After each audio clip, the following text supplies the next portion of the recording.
Welcome back in my YouTube channel दोस्तों। आइए देखते हैं आज एक नया वैकेंसी के बारे में। जी हाँ, हेलो दोस्तों, गुड मॉर्निंग। जैसे कि आप देख सकते हैं, national bank for agriculture and Rural development का वैकेंसी जारी हुआ है। जी हाँ, इसके बारे में मैंने एक और वीडियो पहले ही बनाया था, जिसमें शॉर्ट नोटिस जारी हुआ था 7/9/2024 को, जिसमें दिया गया था अप्लाइंग डेट, क्वालिफ़िकेशन और लास्ट डेट। जी हाँ, और टोटल नंबर ऑफ पोस्ट। उसमें पूरा वैकेंसी का डिटेल्स नहीं बताया गया था। तो ये 2 तारीख को लेटेस्ट नोटिफिकेशन जारी हुआ है, जिसमें फुल डिटेल्स में नोटिस बताया गया है। उसमें क्या क्राइटेरिया है, कितना क्वालिफिकेशन है, कौन अप्लाई कर सकता है, लास्ट डेट क्या है, एज में किसको कितना छूट मिला हुआ है, क्वालिफिकेशन में कौन कौन सा ट्रेड का भर सकता है, कहाँ पे कितना वैकेंसी अवेलेबल है, और बहुत सारे जानकारियाँ इसमें दी गई है। तो आइए देखते हैं ये नए नोटिफिकेशन को। जो पुराना नोटिफिकेशन था 7/9/2024 को जो जारी हुआ था, उसमें बहुत सारी जानकारियाँ नहीं दी गई थी। तो जैसे कि आप यहाँ पे देख सकते हैं, एप्लीकेशन यार इन्वाइटेड फ्रॉम सकते हैं requirement to the post of office attendant in subordinate service. जी हाँ, इसमें ग्रुप सी का वैकेंसी निकाला गया था पहले, उसी का फिर से नोटिफिकेशन जारी किया है।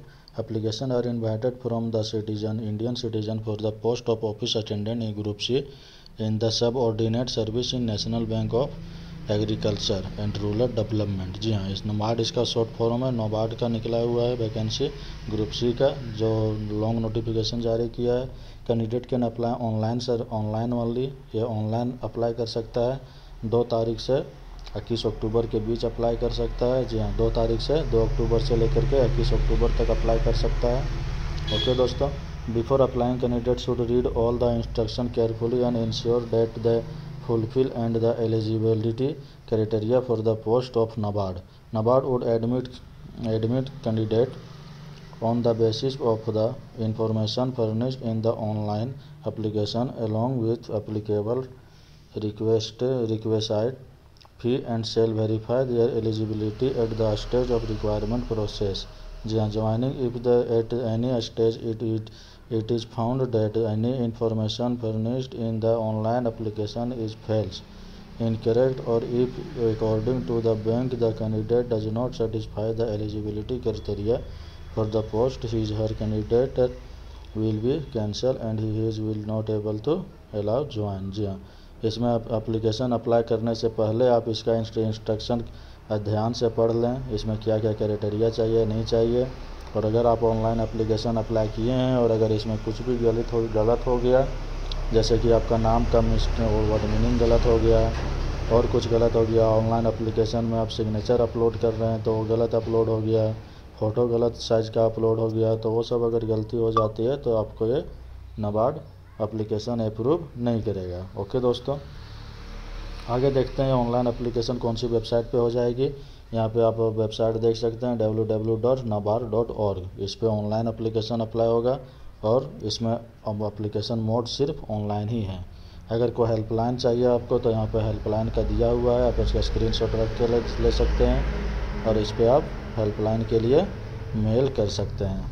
उसके बाद इम्पोर्टेंट डेट पे आ जाते हैं। यहाँ पे 2 अक्टूबर 2024 से 21 अक्टूबर 2024 तक एप्लीकेशन रजिस्ट्रेशन और अप्लाई होगा और लास्ट ऑनलाइन, और सब कुछ इसी के अंदर करना है आपको। 2 अक्टूबर से 21 अक्टूबर के बीच में एप्लीकेशन अप्लाई भी करना है, पेमेंट भी करना है, रजिस्ट्रेशन भी करना है। और इसका एग्ज़ाम का डेट भी आ गया है, पिछले नोटिफिकेशन में एग्ज़ाम का डेट नहीं दिया गया था। इसमें आप देख सकते हैं एग्ज़ाम का डेट है 21 नवंबर 2024। जी हाँ, ऑनलाइन एग्ज़ाम का डेट जो है वो 21 नवंबर 2024 है। और यह कंडक्ट कब किया जाएगा? वीकेंड डे में कंडक्ट किया जाएगा, आने की सैटरडे और संडे, ये 2 दिन में किसी एक दिन इसको कंडक्ट किया जाएगा और किसी दिन भी नहीं रहेगा। सैटरडे या तो संडे रहेगा। 21 नवंबर आप देख सकते हैं सैटरडे या संडे पाता होगा। उसके बाद the online link for download of call letter, जो कॉल लेटर जो होगा आपको ऑनलाइन ही मिलेगा। आप इसकी ऑनलाइन वेबसाइट पे जा कर के अपडेट जा कर के चेक करते रहें, इसका पब्लिश हुआ कि नहीं हुआ। इसका ऑफिशियल वेबसाइट भी यहाँ पे दिया गया है, नीचे में देख सकते हैं www.nabard.org करियर नोटिस। इस पे आपको रेगुलर चेक करते रहना पड़ेगा एप्लीकेशन क्या आया या नहीं आया एडमिट कार्ड। इसमें सारा सीट दिया हुआ है, स्टेट वाइज का देख सकते हैं आप कौन सा स्टेट में कितना है। यहाँ पे आप झारखंड में देख सकते हैं 2 सीट अवेलेबल है, दोनों जनरल का है, कोई ST SC OBC वगैरह के लिए इसमें नहीं आरक्षण।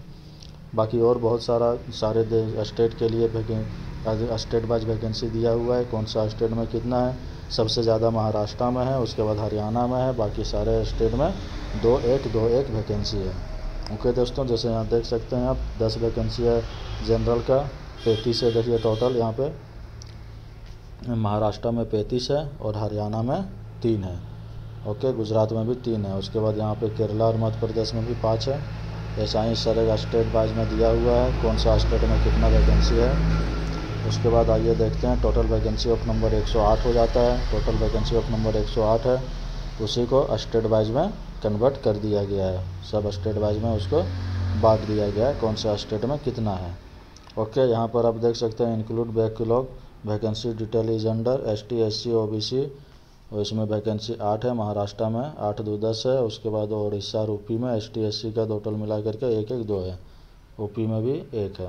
ओके दोस्तों, उसके बाद आगे चलिए देखते हैं OBC application availing reservation benefit will have to produce OBC certificate issue on after 1 April 2024 with non creamy layer clause as per government of India guidelines. Okay दोस्तों, 1 अप्रैल 2024 के बाद का होना चाहिए। इसमें 1 अप्रैल 2024 के बाद का इशू होना चाहिए। जो क्या होना चाहिए, OBC सर्टिफिकेट। जो OBC में भर रहे हैं अगर कैटेगरी में, तो उसका जो सर्टिफिकेट होना चाहिए वो 1 अप्रैल 2024 के बाद इशू होना चाहिए। मतलब 1 अप्रैल 2024 के बाद का बना हुआ सर्टिफिकेट होनी चाहिए।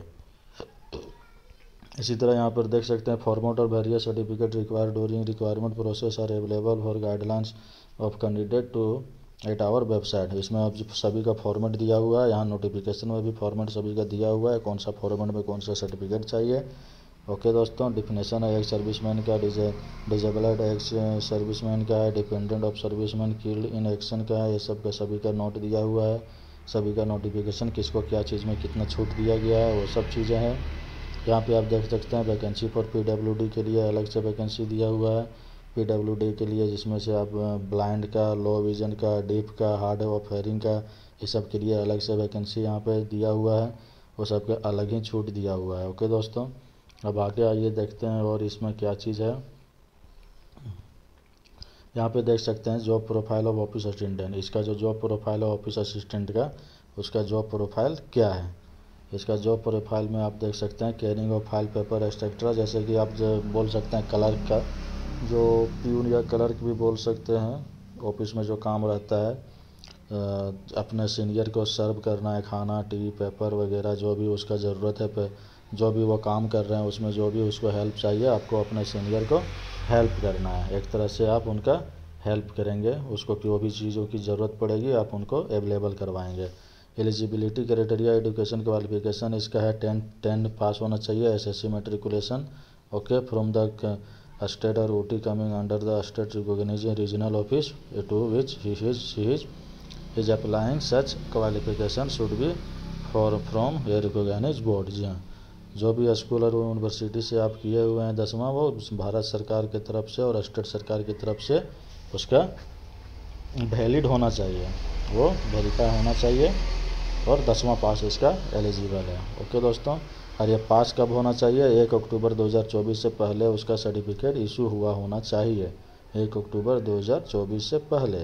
Okay, in addition to B above the candidate should be a domicile of a state OT coming under the regional jurisdiction of the regional office to which he is applying for bank reserve the right to call for any valid document in support of domicile status of the candidate। Okay दोस्तों, जो भी इसको apply कर रहे हैं वो कहाँ का होना चाहिए, इंडियन का, स्टेट का, मतलब इंडियन का डोमिसाइल होना चाहिए, यहाँ भारत का रहने वाला ही होना चाहिए, इंडियन सिटीजन ही होनी चाहिए, वही इस एप्लीकेशन को अप्लाई कर सकते हैं। The candidate should be an undergraduate age on 1/10/2024। Candidate processing graduation and higher qualification are not eligible to apply. Okay दोस्तों, इसमें हायर एजुकेशन को अप्लाई करने की अनुमति नहीं दिया गया है, इसमें सिर्फ 10वां पास ही अप्लाई कर सकते हैं। उसके बाद आ जाता है in case of multiple application submitted by candidate across state only the last application submitted will be consider valid for and fee against all other application will be forfeit. जी हाँ दोस्तों, अगर आपने मल्टीपल वैकेंसी इसमें apply कर रखा है, जैसे कि फर्स्ट में आपने दूसरा स्टेट का कर दिया, सेकंड में आपने दूसरा स्टेट का कर दिया, तो उसमें से आपका जो सबसे लास्ट एप्लीकेशन रहेगा उसी को वैलिड किया जाएगा, बाकी सभी को ऑटोमेटिक कैंसिल कर दिया जाएगा।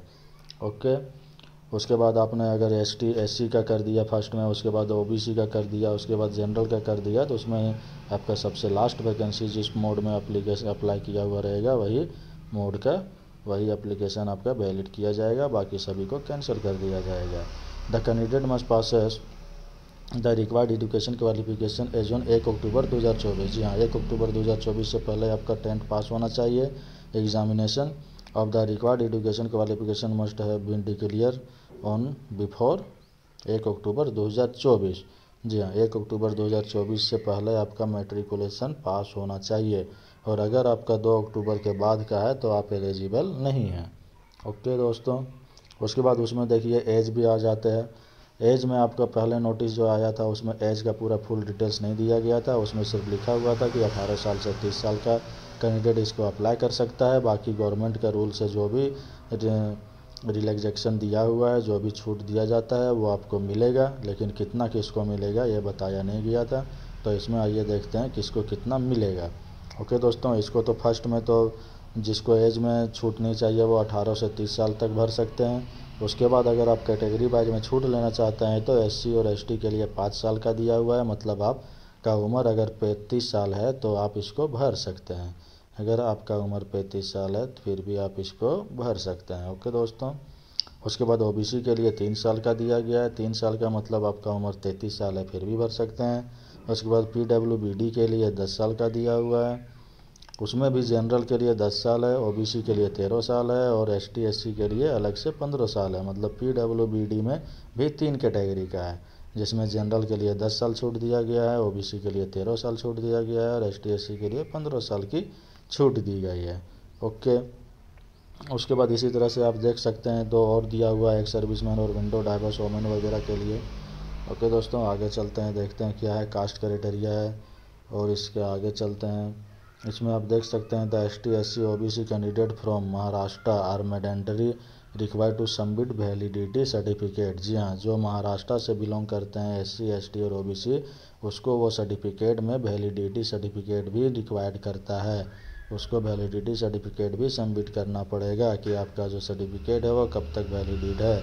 The caste certificate for OBC candidate should B for the financial year 2024-2025 का होना चाहिए। किसके लिए? महाराष्ट्र कैंडिडेट के लिए। वो कौन सा ईयर में आपका इशू हुआ होना चाहिए? 2024 और 25 का फाइनेंशियल ईयर में इशू हुआ होना चाहिए। और किसके बाद होना चाहिए? 1/4/2024 के बाद वो इशू हुआ होना चाहिए। 1 तारीख चौथा महीना 2024 के बाद ही वो इशू हुआ होना चाहिए। ओके दोस्तों, अब आगे देखते हैं सिलेक्शन प्रोसीजर में फर्स्ट तो आपका the selection will be done on the basis of online test के भी होगा। लैंग्वेज इसमें आपका दिया हुआ है, इंग्लिश और हिंदी दोनों रहेगा, प्लस स्टेट वाइज लैंग्वेज रहेगा। इंग्लिश तो कॉमन है, प्लस स्टेट वाइज का लैंग्वेज भी उसमें ऐड किया जाएगा। जिसमें से आपका ऑनलाइन टेस्ट होगा उसमें 120 नंबर का रहेगा, 120 क्वेश्चन रहेगा, जिसमें टेस्ट रीजनिंग रहेगा, इंग्लिश लैंग्वेज रहेगा, जनरल अवेयरनेस रहेगा और न्यूमेरिकल एबिलिटी रहेगा। जो ड्यूरेशन ऑफ टाइम हो जाता है एग्ज़ाम का वो 90 मिनट का हो जाता है। ओके दोस्तों, अब आगे आइए देखते हैं इसमें स्कीम ऑफ एग्ज़ामिनेशन। इसमें क्या स्कीम है एग्ज़ामिनेशन का? तो एग्ज़ाम जो ऑनलाइन टेस्ट होगा। इसमें लैंग्वेज इंग्लिश तो सभी के लिए रहेगा, बाकी आपका स्टेट वाइज के लिए जो आपका लैंग्वेज है वो भी ऐड किया जाएगा, और इंग्लिश एंड हिंदी तो कॉमन है। Only such candidate who score the cut off marks और above in the online test will be shortlisted for the selection. जो इसका कट ऑफ मार्क्स और इसका उससे ज़्यादा मार्क्स जो लाएगा, कट ऑफ मार्क्स को जो क्वालिफाई करेगा और उससे ज़्यादा मार्क्स जो लाएगा उसी को शॉर्ट लिस्टेड के लिए सिलेक्शन किया जाएगा। और इसमें नेगेटिव मार्क्स भी है। जी हाँ दोस्तों, नेगेटिव मार्क्स भी है, तो उसका भी ध्यान में रखते हुए आपको एग्ज़ाम में आंसर देना है, जिसमें से अगर आपका एक रॉन्ग क्वेश्चन होती है तो आपका 1/4 का नेगेटिव मार्क्स भी काटा जाएगा, 1/4 का नेगेटिव मार्क्स भी काट लिया जाएगा।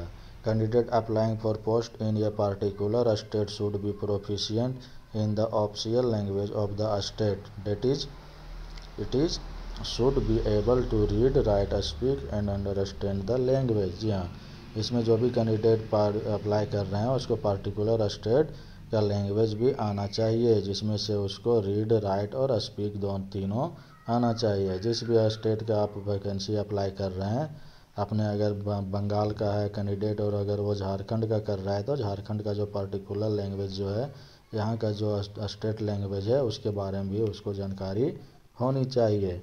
अगर वैसा आपको जानकारी नहीं है तो फिर आप उसके लिए क्वालिफाई नहीं कर पाएंगे। ओके दोस्तों, आगे चलिए देखते हैं। इसमें कट ऑफ में भी अप्लाइड इन 2 स्टेज। इसमें जो कट ऑफ होगा वो 2 स्टेज में अप्लाई होगा। एक तो on score in individual test, जो आपका इंडिविजुअल टेस्ट होगा उसके अनुसार होगा। ऑन टोटल स्कोर, इसमें जो टोटल स्कोर जिसका आएगा उसके अनुसार से आएगा। और उसके बाद सेकंड में जो होगा, since the vacancy are earn mark state wise, merit list of candidate will be prepare state wise. एक तो स्टेट वाइज मेरिट लिस्ट आएगा, उसके बाद आपका जो कट ऑफ मार्क्स जैसे आता है टोटल नंबर पे वैसा ही नंबर पे आएगा। State wise merit list will be prepare for final selection. जो स्टेट वाइज जो मेरिट लिस्ट होगा वो किस लिए प्रिपेयर होगा, फाइनल सिलेक्शन के लिए होगा। रेजुलेशन ऑफ टाई केस हो गया, वेट लिस्ट हो गया, उसके बाद biometric data capturing and verification हो गया। उसके बाद आपका आ जाता है pre requirement training for ST SC OBC और PWBD के लिए हो गया। उसके बाद आ जाते हैं एप्लीकेशन फ़ी। एप्लीकेशन फ़ी में आपका हम पहले भी बताए थे पिछला वीडियो में भी कि 450 रुपया ऑल कैंडिडेट के लिए है। जो जनरल और अदर में मतलब जैसे भी कैंडिडेट है सबके लिए 450 रुपया है। लेकिन जो अगर छूट लेना चाहते हैं तो उसके लिए छूट भी दिया गया है। उसके लिए क्या दिया गया है, छूट दिया गया है, जिसमें से आपका ST SC PWD के लिए और एक सर्विसमैन के लिए 50 रुपया है और ऑल अदर्स के लिए 450 रुपया तो एप्लीकेशन फ़ी है, प्लस में इनिशिएशन चार्ज 50 रुपया जोड़ करके उसके लिए 500 रुपया हो जाती है। क्या हो जाता है, 500 रुपया इसका एप्लीकेशन फ़ी हो जाता है। उसके बाद GST and bank transaction charge for online payment of application fee initiation charge will be have to be borne by the candidate. उसके बाद भी आपका GST लगेगा। जी हाँ दोस्तों, उसके बाद भी आपका GST लगेगा। 500 के अलावा आपका GST भी लगेगा। टोटल मिला के आप देख लीजिए कितना फी जाएगा। इसमें से अब बात करते हैं सेंटर का बात करते हैं तो सेंटर में आ जाते हैं हम झारखंड में। झारखंड में कहाँ कहाँ सेंटर दिया हुआ है, बोकारो, धनबाद, हजारीबाग, जमशेदपुर और रांची। झारखंड में कहाँ कहाँ दिया हुआ है, बोकारो, धनबाद, हजारीबाग, जमशेदपुर एंड रांची। इसी तरह आप देख सकते हैं यहाँ पे आंध्र प्रदेश में भी दिया हुआ है, इलोरा, गुंटूर, विजयवाड़ा, कड़प्पा, काकीनाडा। अरुणाचल प्रदेश में दिया हुआ है नहर लगून। बिहार में दिया हुआ है आरा, भागलपुर, दरभंगा, गया, मुजफ्फरपुर, पटना, पूर्णिया। इसी तरह से छत्तीसगढ़ में दिया हुआ है भिलाई नगर, दुर्ग, बिलासपुर, रायपुर। गोवा में दिया हुआ है पणजी। गुजरात में दिया हुआ है अहमदाबाद, गांधीनगर, आनंद, महसाना। ऐसा ही हरियाणा में हिसार, फरीदाबाद, गुरुग्राम, कुरुक्षेत्र और अम्बाला। ऐसा ही आपको हर जगह मिल जाएगा। आप जब फॉर्म अप्लाई करेंगे तो अपना स्टेट जब चूज करेंगे तो स्टेट चूज करने के बाद आपको ये सारी जगह की आपको एप्लीकेशन फॉर्म के टाइम पे वहाँ पे शो करेगा डिस्प्ले में। आप उस टाइम भी अपना एप्लीकेशन फॉर्म में अपना सेंटर को चूज कर सकते हैं। ओके दोस्तों, इसी तरह से आइए देखते हैं इसको अप्लाई कैसे कर सकते हैं, हाउ टू अप्लाई।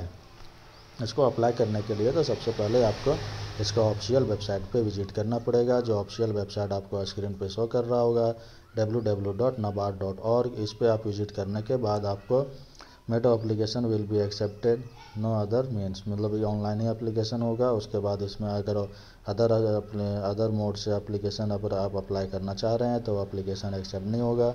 तो सबसे पहले दोस्तों हम चल जाते हैं इसका ऑफिशियल वेबसाइट तो आपको पता ही है www.nabard.org। उसके बाद आप आ जाते हैं कहाँ पे, detail of guidance and procedure for. इसमें आपको क्या क्या होना चाहिए एप्लीकेशन, ऑनलाइन एप्लीकेशन के लिए उसका ऑफिशियल वेबसाइट पे विजिट करने के बाद आपके पास एप्लीकेशन रजिस्ट्रेशन करना पड़ेगा। उसके बाद पेमेंट ऑफ एप्लीकेशन फ़ी देना पड़ेगा। उसके बाद photograph and signature scan and upload करना पड़ेगा। फ़ोटोग्राफ और सिग्नेचर को स्कैन करके उसको अपलोड भी करना है। जी हाँ दोस्तों, अपलोड तो करना पड़ेगा अगर आप फॉर्म अप्लाई करेंगे तो। उसके बाद आ जाते हैं candidate can apply only one online application. Online application ही हो सकता है 2 अक्टूबर 2024 से 21 अक्टूबर 2024 के बीच में ही। उसके बीच में आपको सारा कुछ कर लेना पड़ेगा। उसके बाद आ जाता है important point to be noted before registration. आप रजिस्ट्रेशन कर रहे हैं उसके पहले यहाँ पे कुछ इम्पोर्टेंट पॉइंट दिया हुआ है, जो पॉइंट पे थोड़ा सा नज़र डाल लेते हैं वो क्या क्या चीज़ पॉइंट है। इसमें आपका दिया हुआ है before applying online candidate should क्या होना चाहिए, स्कैन देयर क्या चीज़, ये सब चीज़ का स्कैन कॉपी आपके पास होनी चाहिए। फोटोग्राफ का होना चाहिए जो 4.5 सेंटीमीटर से 3.5 सेंटीमीटर। सिग्नेचर का होना चाहिए जो विथ ब्लैक इंक के साथ होना चाहिए। लेफ्ट थंब का इम्प्रेशन होना चाहिए ऑन वाइट पेपर और ब्लैक और ब्लू इंक से होना चाहिए। And handwriting declaration on a white paper with black ink के साथ होना चाहिए। टेस्ट गिवन बिलो जो वहाँ पे नीचे दिया हुआ है उसी को आपको अपना हैंड राइटिंग में लिख करके स्कैन करके रखना है। ओके दोस्तों, ensuring that all this scan document adhere to the requirement specification as given in the advertisement. Okay दोस्तों, ये सब चीज़ आपके पास होनी चाहिए। क्या क्या, photograph, signature, left thumb and handwriting declaration और हैंड राइटिंग डिक्लेरेशन। ओके दोस्तों, the left thumb impression should be properly scan and not smudged. यह स्कैन होना चाहिए। डिक्लेरेशन भी होना चाहिए जो आपका हैंड राइटिंग का लिखा हुआ होना चाहिए। ये सब चीज़ हो गया। उसके बाद एप्लीकेशन प्रोसीजर में आते हैं। एप्लीकेशन प्रोसीजर में आपको इस वेबसाइट पे विजिट करना है। उसके बाद वहाँ पे आपको ऑप्शन मिलेगा अप्लाई ऑनलाइन पे, उस पर आपको क्लिक कर देनी है। उसको क्लिक करने के बाद click here to for new registration आएगा। न्यू रजिस्ट्रेशन पर आपको क्लिक करना है। न्यू रजिस्ट्रेशन पर आप जैसे क्लिक करेंगे वहाँ पर आपको पूरा नोट डाउन मिलेगा, सारा कुछ मिलेगा। आपका डिटेल्स पूछा जाएगा, कहाँ से हो, क्या नाम है, माता पिता का क्या नाम है, क्या क्वालिफिकेशन है, कौन सा कास्ट को हो, कौन सा मोबाइल नंबर आपका है, कौन सा रजिस्ट्रेशन आईडी है, कौन सा ईमेल आईडी है, सारा कुछ आपसे पूछा जाएगा और सारा कुछ आप उसमें फुलफिल करेंगे। उसके बाद सेव एंड नेक्स्ट कर देंगे। सेव एंड नेक्स्ट करने के बाद आपका एक बार फिर से प्रीव्यू का एप्लीकेशन आएगा, प्रीव्यू करेंगे। उसके बाद अब आप कंप्लीट रजिस्ट्रेशन बटन पर क्लिक कर देंगे तो आपका क्लिक हो जाएगा।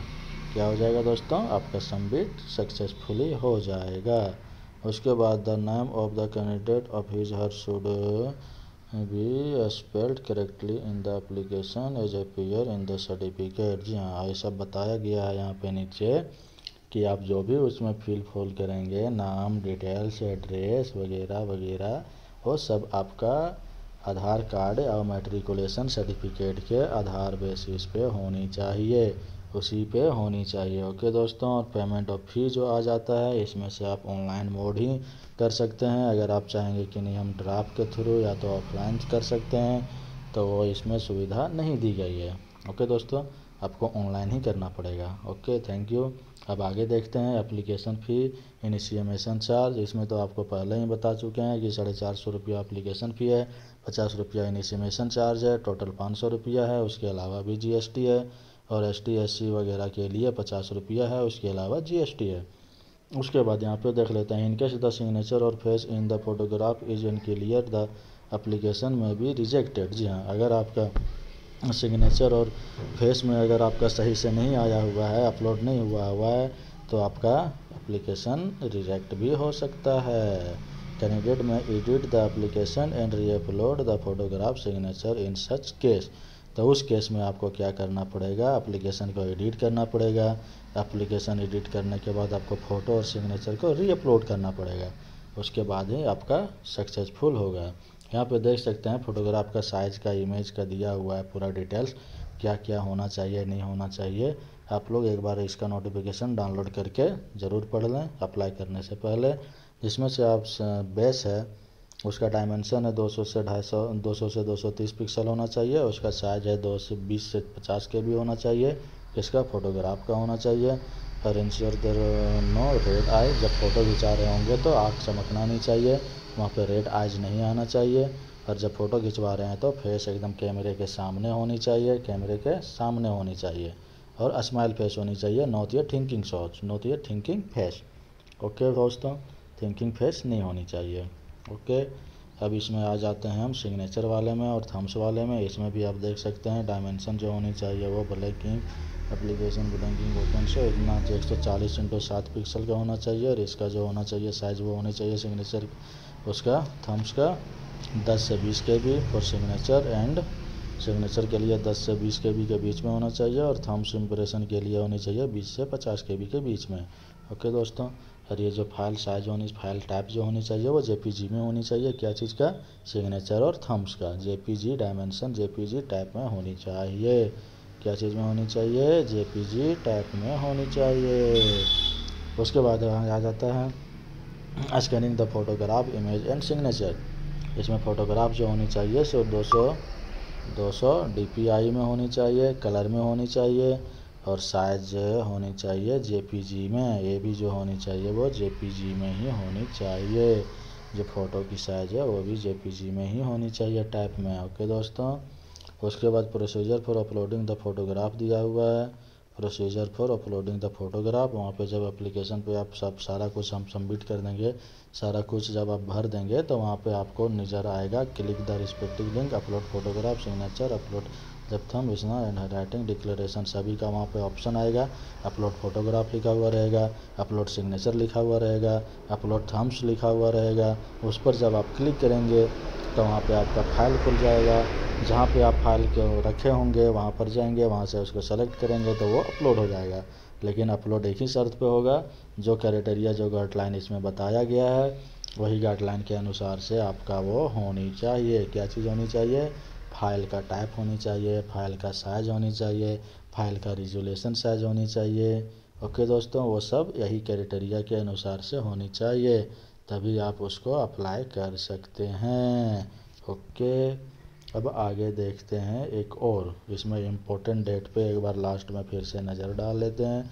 इसमें इम्पोर्टेंट डेट क्या आ जाता है? 2 अक्टूबर से लेकर 21 अक्टूबर तक इसको आप अप्लाई कर सकते हैं। और इसका एग्ज़ाम डेट कब है? एग्ज़ाम डेट है दोस्तों 21 नवंबर, और वीकेंड डे में रहेगा। 21 नवंबर एंड वीकेंड डे में रहेगा। ओके दोस्तों, अब आ जाते हैं इसमें झारखंड में जो लैंग्वेज दिया हुआ है वो हिंदी है, आंध्रा में तेलुगु है, अरुणाचल में इंग्लिश है, बिहार में हिंदी है, छत्तीसगढ़ में हिंदी है, गोवा में कोंकणी है, गुजरात में गुजराती है, हरियाणा में भी हिंदी है, हिमाचल प्रदेश में भी हिंदी है, जम्मू कश्मीर में उर्दू एंड इंग्लिश है, कर्नाटका में कन्नड़ है, केरला में मलयालम है। इसी तरह से यहाँ पे सभी का दिया हुआ है, आप लोग देख सकते हैं कौन सा देश में कौन सा स्टेट में कौन सा लैंग्वेज को प्रेफर किया हुआ है। बाकी इंग्लिश तो हर जगह रहेगा। ओके दोस्तों, बाकी इंग्लिश तो हर जगह रहेगा। ओके, अब आगे इधर फॉर्मेट दे दिया गया है, कौन सा सर्टिफिकेट कौन सी फॉर्मेट में होनी चाहिए, उसी तरह से आप देख सकते हैं। अगर आपको वीडियो हमारा अच्छा लगे तो हमारे यूट्यूब चैनल को लाइक सब्सक्राइब एंड कमेंट ज़रूर करें, और हमारे चैनल पे जो भी दोस्त भाई बहन नए विजिट किए हैं वो हमारे चैनल को सब्सक्राइब ज़रूर कर दें, और ऐसा ही वीडियो और ऐसा ही नॉलेज के लिए हमारे यूट्यूब चैनल पर विजिट करते रहें, बने रहें, और नए नए वैकेंसी और नए नए योजनाओं की जानकारी के लिए हमारे यूट्यूब चैनल पे बने रहें। बहुत बहुत धन्यवाद दोस्तों, शुक्रिया, और आप सभी को best of luck, good luck. Form apply करके आप सभी का नौकरी लग जाए। बहुत बहुत धन्यवाद।